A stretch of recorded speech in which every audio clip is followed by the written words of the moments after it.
This is the Jeff Keyes Auto Sports Desk.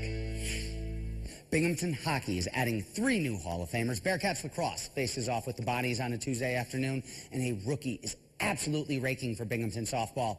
Welcome to the Sports Desk. We begin with big news from the Binghamton Ice. The Hockey Hall of Fame, partnering this year with the Black Bears, will be inducting 3 new members to be enshrined next month. Highlighting this year's class will be the former number 2 overall pick of the Ottawa Senators and former B-Sens MVP Jason Spezza. The 19-year NHL vet played for Binghamton in 2004, 2005, and in 80 games that season, he scored 32 goals and tallied 117 total points. Spezza finished his NHL career with 363 goals and 632 assists. Joining Spezza will be goaltender Dietrich Cochran. The netminder spent 2 seasons between the pipes for the BC Icemen. Cochran is the one and only player to move directly from the UHL to the NHL. Rounding out the class is cartoon journalist Johnny Hart. The Endicott native is credited with the original designs of 2 Binghamton hockey logos, that of the Boone Dusters and the BC Icemen.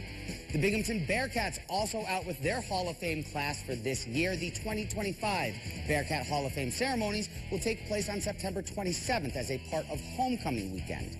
Being honored this year are 3 players in 1 team. Basketball's Nick Billings, soccer's Gary Brower, and track's Jessica Henning, all to be enshrined, along with the 1995 women's volleyball team. You can head on over to 12 Sports and the WBNG homepage right now for more details on both Hall of Fame classes.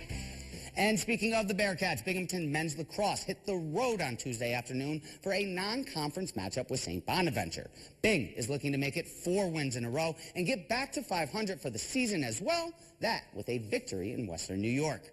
This one was a low-scoring affair as both goalies with a big game on Tuesday, first quarter, and as Binghamton Connors winners. He gets his stick between the 5-hole for the crank shot and makes the save to keep it scoreless. Still scoreless in the second quarter. Jack Mellon with the rocket, and Nick Cartmill's right on the doorstep. He gets the rebound and the goal for a 1-0 lead. Second quarter, Colin DeLay rips this one right past the goalie's shoulder, brings up 2-0. Then Gavin Jacobson makes it 3-0 as the Midi finds the same spot as DeLay did. Second half now, Bearcats up 3-1 when Tyler Martini asked for his goal, shaken, not stirred. Bearcats back up by 3. Bing down the goal now in the 4th. Who else are going to go to? Liam Ferris, he finds the twine, ties us up at 5. We're headed to overtime. Bing and the Bonnies, less than 10 seconds remaining. And DeLay finds Jacobson once again. Bearcats get the winner on the road. They take this one 6-5. Bearcat softball started America East Conference play by breaking out the brooms and taking 2 in a doubleheader against UAlbany. In those 2 games, Binghamton outmatched the Danes and outscored them a combined 26-6. One of the big bats helping to pace Bing, the newly named AE Rookie of the Week, Rachel Carey. Carey went 5 for 6 in the 2 games on Saturday against Albany, and in the doubleheader, Carey homered, had 2 other extra base hits, and 5 RBI in 2 Bearcat wins. This is the second time that she has won the America East Rookie of the Week award, and she is tied for first in the conference right now with 6 home runs so far this season. Bearcats start a 3-game set on Saturday, that against UMBC in the Charmed City.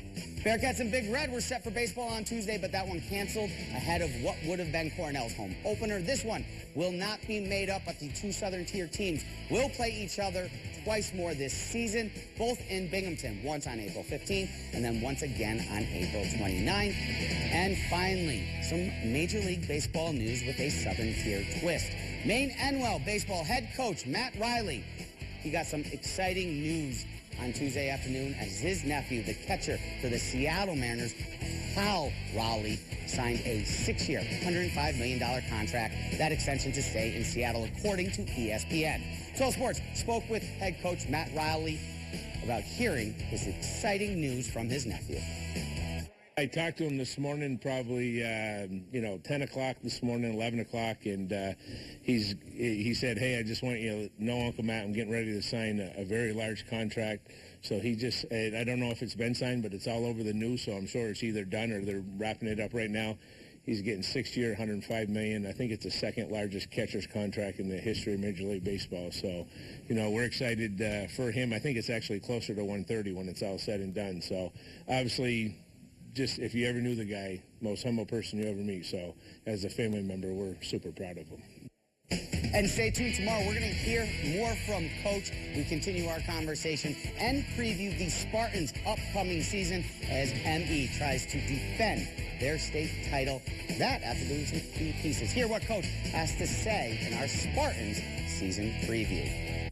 That's it for us here at 11. We are back on Wednesday with your Athlete of the Week, and I'll give you a guess who it's going to be. That's right, Mr. Zubayr Griffin himself. So stay tuned for that. But right now, I'm going to throw it back to Autry to wrap us up here for 12 News at 11.